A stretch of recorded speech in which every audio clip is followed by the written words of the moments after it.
Escape Artist. I'm your host, fiction author and creative entrepreneur Marisha Pink, and this is episode 4. I'm bouncing off the walls a little bit today because earlier this week I finally finished the first draft of my second novel, Last Piece of Me. For those of you that have been following along on my newsletter, you'll know that it's been a bit of a slog and a bit of a struggle. So after so many months of hard work, I'm really excited to finally have something to show for all of my efforts. Next week I'm going to be moving on to the editing process, and I'm hoping that the book's going to be available in November, so make sure you stay tuned and I will keep you updated on all the progress. I've had a little bit of downtime since finishing because it takes a lot out of you to write 80,000 words, but I also found the time to catch up with a really talented young lady. Hannah Asen is a freelance illustrator based out in Berlin, and that makes her not only my first international guest on Escape Artist, but also meant that we had to do the interview by Skype, which made for a very interesting time when I was trying to edit. Hannah's story is a little bit special because for most people, what Hannah did would be considered quite exciting. She used to work for a music company out in Berlin, and there were lots of perks to the job, lots of travel.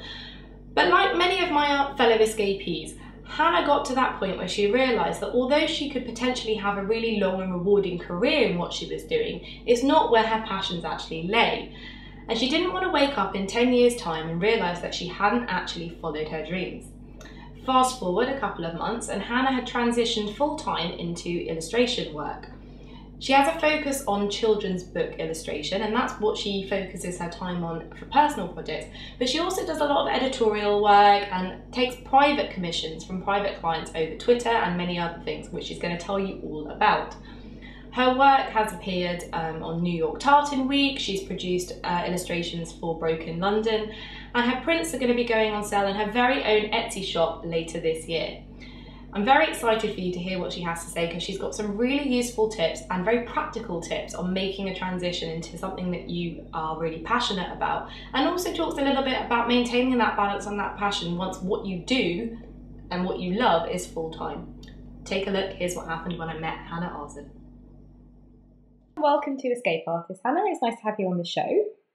Do you want to tell us a little bit about what you do and where you do it from? Because you're my first international guest. Yeah, I'm a freelance illustrator and I live and work in Berlin.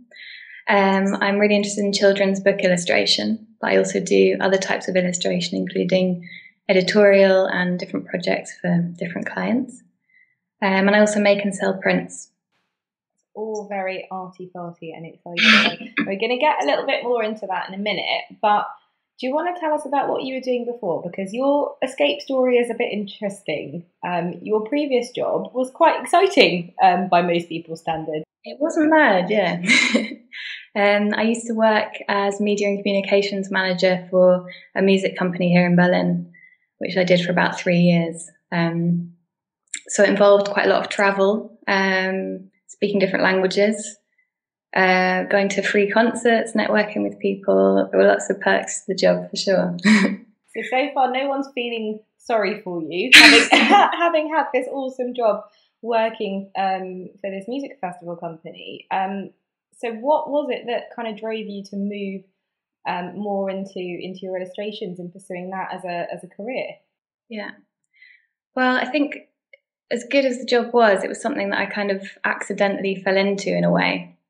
I really wanted to come to Berlin for the creative scene there. I knew it was a very arty place, and there was a lot going on in illustration, which was always my passion.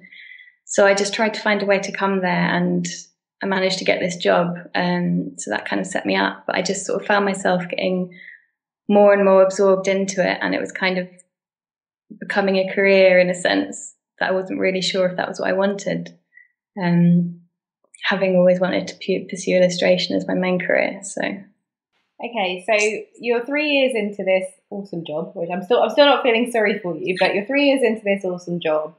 You've come to Berlin to pursue your illustration. What was the tipping point? Was there some kind of epiphany where you woke up one day and realised that you weren't there doing what you had intended to do? Yeah, I think so. I think I realised that I'd kind of forgotten about it in a way almost. I was getting really absorbed in this job and I could have turned it into some sort of career. but then I wasn't passionate about it. It wasn't really, I don't want to wake up in 10 years' time and find myself in that position still. I realized that it was kind of now or never to make the change and pursue what I really wanted to do. Okay, so then how, in practical terms, did you go about making that change? I think the first thing was to realize that I needed a bit of money behind me. Like, you can't just expect to do illustration and make money from it straight away. It's going to take a bit of time to build that up. So I set myself up with a bit of money and then quit my job. And then I started to build a portfolio of work, which was at the beginning mainly from personal projects. I kind of set myself goals of what I needed in my portfolio. I'd got advice from a few people in the industry. And then I started building up an online presence, which I think is actually really crucial thing to do. I built myself a website. I started sharing stuff on my personal Facebook profile. I set up a Twitter account, and I joined the Association of Illustrators. Okay, so lots of little things that kind of helped start to cement your place in the world of illustration on a more full-time basis then. Yeah. You talked about the importance of having some kind of financial pot set aside before you made that leap. How long did that take you to build up, and were you working on your illustrations on the side at the same time, or was it a complete clean switch from one to the other? It was a bit of an overlap, but yeah, I spent a few months kind of working towards it, and then come January I just decided to make the clean break and just give it a go full time. Okay. For people that have kind of not come across your work yet, do you want to tell us a little bit more about it? How would you describe it? Everything I do is kind of handmade. I use a traditional dip pen and ink. I use a lot of colour and pattern. And I think I have a lot of humour in my work. So as I said, I really want to get into the children's book industry. So a lot of the things I do are kind of geared towards kids, but at the same time you have to kind of make it accessible for adults as well, because at the end of the day they're the ones who are going to be reading the books to the kids, and they have to kind of enjoy it as well. So I think it's quite versatile. And so with doing those kind of children's stories, are you doing them purely through illustration, or are you also writing alongside that? What kind of age group are they pitched at? They're picture books, so they're for quite young children, kind of up to the age of 5 or 6. I've written a couple of stories myself, and that would be the ultimate dream, to be an author illustrator. I've got a draft of a picture book which I've just sent to a publisher for some feedback, so fingers crossed, waiting to hear from that. That's exciting. Yeah. That's very exciting. So these, you mentioned getting advice from people in the industry, you've mentioned getting in touch with a publisher. How did you initially go about finding out who those people were in order to get in contact with them? Yeah, I think initially I kind of looked at my existing network of people and kind of asked around, got contacts through friends of friends. Then when I started using my Facebook, social media to spread a bit of word about what I was doing, stuff started coming to me in a way, which was really good. Twitter was something I hadn't really used that much before, but I was really surprised at how people I didn't even know would get in contact with me and offer me work. So that's been really exciting. I had a company from Canada contact me about doing a children's book app. So that's just really unexpected place. And I think that's what the internet's kind of opened up, is that you can have international contacts from all over the place. It's fine for me to be based in Berlin, but working with people in London or in Scotland, and that's been a good development. So that's pretty exciting, getting your work out all over the world and getting involved in lots of different types of projects. I mean, did you imagine that that's what it would look like when you made the break, or were you thinking more along kind of traditional illustration lines? Yeah, I think I was thinking along traditional illustration lines. I think because I hadn't been, really working in the industry, I didn't know about all the possibilities that existed. So quite a lot of what I've been doing since I've quit is to research that and to find out what's available. And in a way that's great, because there's so much out there that you can do. it also gets kind of distracting, and I think you need to sort of focus at some point and focus in a couple of areas maybe and say, I want to do children's book illustration and some editorial. But it's amazing all the possibilities that are out there. And what would you say inspires your work then? So some of your non-commissioned original pieces, where do you draw your inspiration from? I think a lot of other illustrators are really inspiring to me, or other artists, when you kind of see what's possible, what people can do. There's a picture book author called Oliver Jeffers he kind of became famous with a book called Lost and Found, and he's recently done one called The Day the Crayons Quit, and he's just got a really quirky sense of humour, just really amazing original ideas. And another illustrator I love is called David Roberts, and he's worked a lot with Julia Donaldson, who's the Children's Laureate until recently. And I think having a couple of figures that you can kind of take inspiration from and see how they've done it and kind of try and follow that path a bit is actually really inspiring. All very, very different from the world I'm in. It's all in pictures and instead of words, but I think it's great. And I think, again, another lesson for people that are listening or watching in the power of the internet in kind of networking and identifying opportunities. I mean, where can you name any of the sites or publications online or offline that you have used to find competitions or opportunities for your work? One place that I think is really good for putting your own work out there in a sense, and then getting commissions from, is Illustration Friday. It's every week they've got a new topic, and you've got to submit your illustration idea for that particular topic. I think that's really good training for how to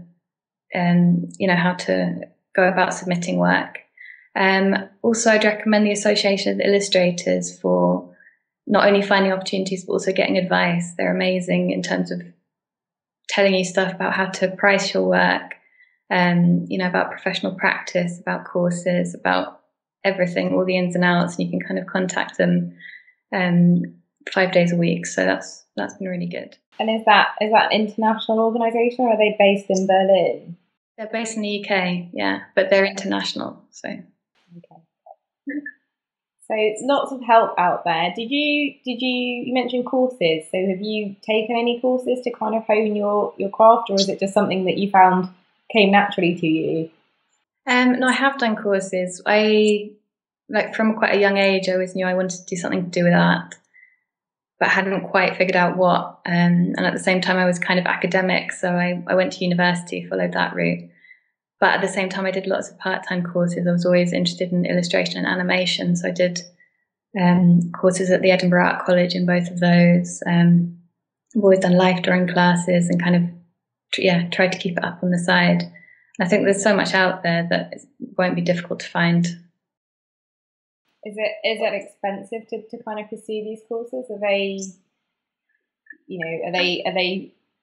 flexible, and when they actually hold them? Because I know a lot of people find that trying to fit any form of activity or pastime around work is tricky enough. If you then build in having to go to a course or attend the classroom on a particular day or time, I mean, how easy is it to fit around something if you're in the process of making a transition?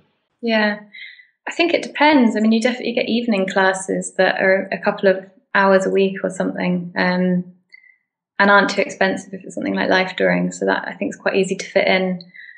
The illustration and animation course I did was summer school, so that's a bit more of a commitment, and a bit pricier as well. But you can get support for that kind of thing as well. Okay.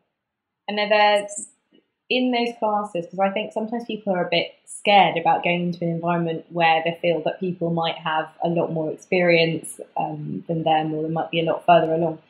How did you find that coming into it? I mean, you said you've always been interested in and always been developing artistic side, but coming from that into from a job in a completely different field into that, did you find it daunting, or did you find people quite welcoming and supportive? I think people are really welcoming and supportive, but psychologically somehow I had the feeling like I'm not qualified to do it, you know, like yeah, but I think that's, you know, that's something that comes from me. It's not like people out there in the industry. You find so many successful illustrators who are self-taught and who haven't done the degree in it, and I don't think that's a requirement at all. So I think people are very open to it. Okay, so you've made this transition. You started getting commissions coming in through Twitter and putting your work out there on Facebook. You built up your website. How quickly did stuff start to roll in for you? Did you find that you were really kind of having to push yourself out there and push your work out there for a while, or did things start inbound, as it were? I was surprised how quickly stuff came to me, and I think that was really through the online stuff, through Facebook and Twitter.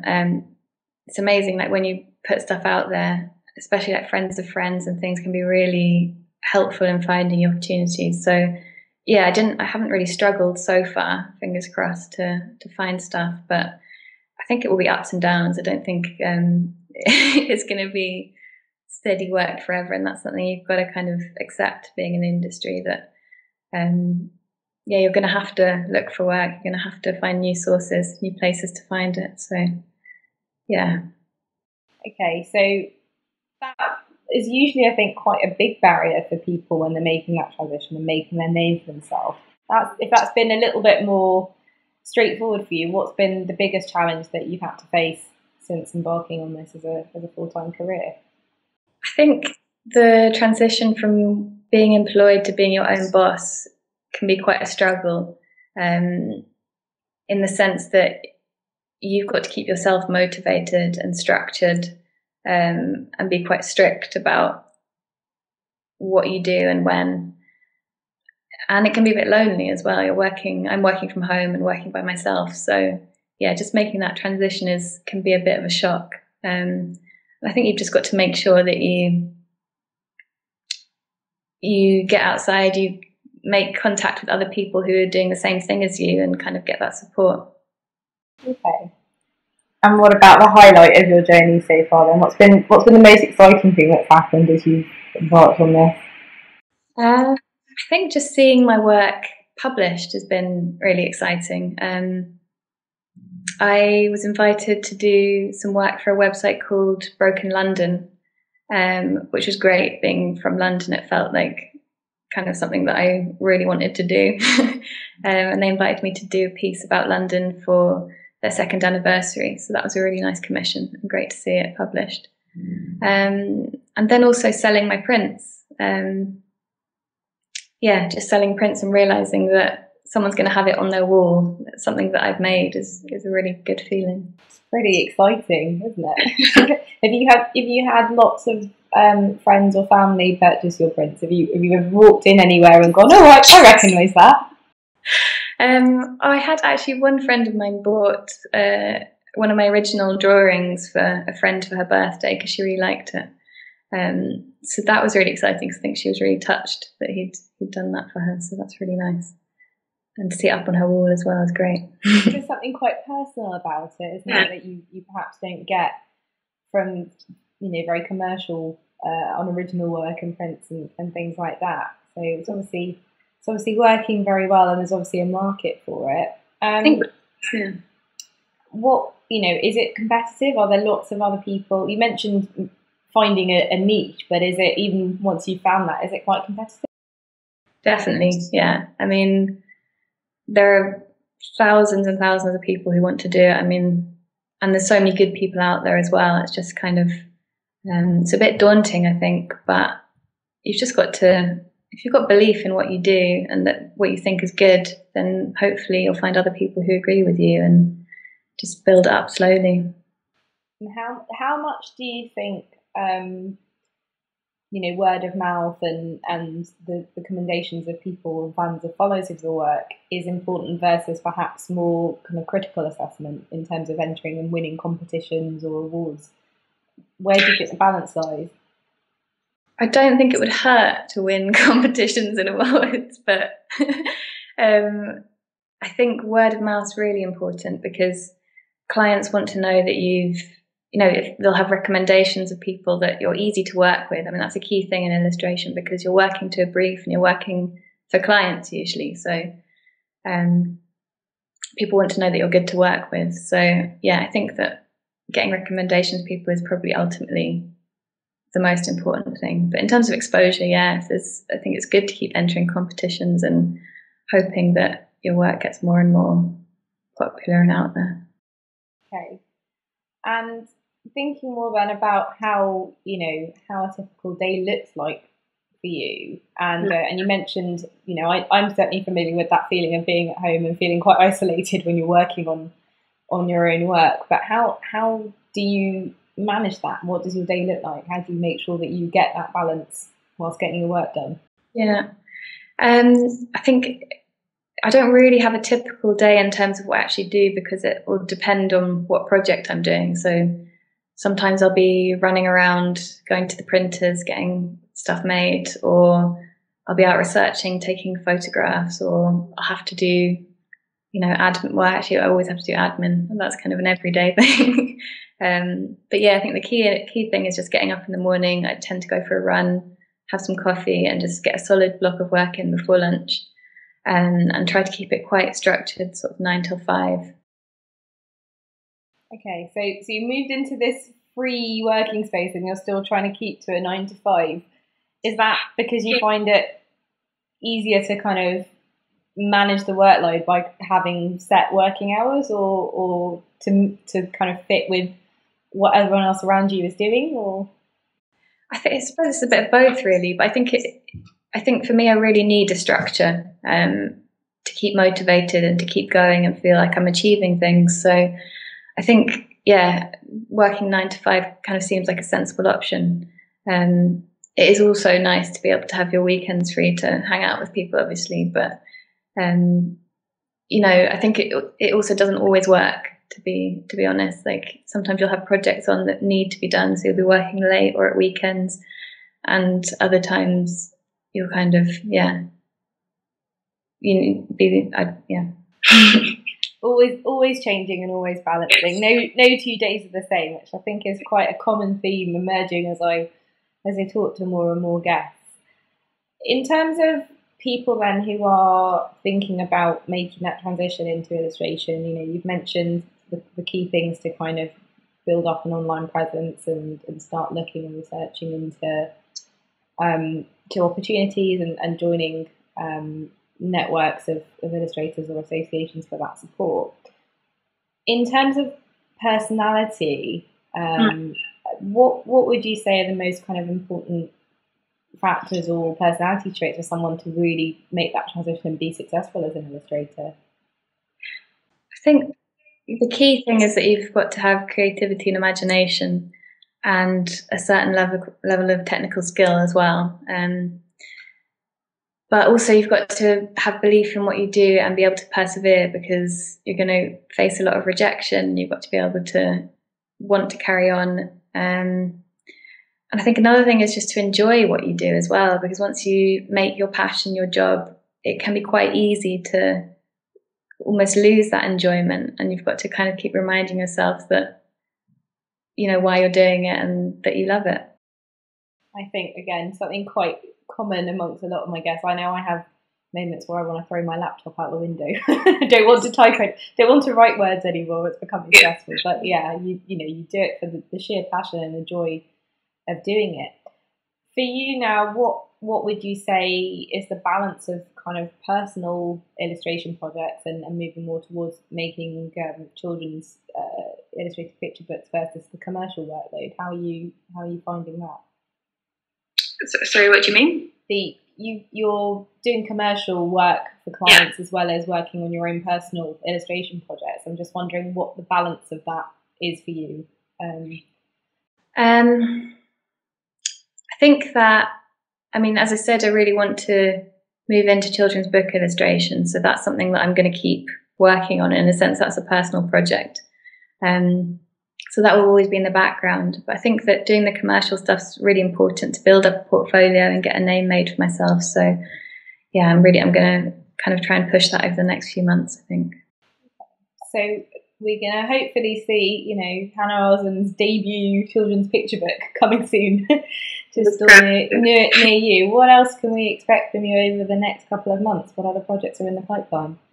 I think, I'll just be working on hearing back from publishers about my first draft and things. And I'll just be looking out for other opportunities, maybe doing some more commissions for magazines and websites. And I'll be setting up a shop on Etsy as well to sell some of my prints and other illustrated products. So look out for that. You're going to be very, very busy indeed by the sounds of it. Okay, and in the meantime, where can people find you online or get in touch with you? By my website, which is hannahasen.com, or I'm on Twitter as well. Which is where you can get your bespoke commissions. And I for one, am definitely going to be hitting you up for a commission to go on my wall. Well, that's all. Thank you very much for being our guest on Escape Artist today, Hannah. It was lovely to have you. This was the 4th episode of Escape Artist with me, Marisha Pink. You can find out more about the programme on my website, marishapink.com. And you can also sign up to the newsletter there to make sure you don't miss the following episode. And for all you lucky subscribers, this week we've got 5 free greeting cards to give away that have been designed by the wonderful, talented illustrator that is Hannah Asen. So make sure you sign up. You've got to be in it to win it, as they say. You can also contact me on Twitter at Marisha Pink. Hit the YouTube subscribe button or the iTunes podcast subscribe button. And I will see you in a fortnight's time. Until next time, happy skating!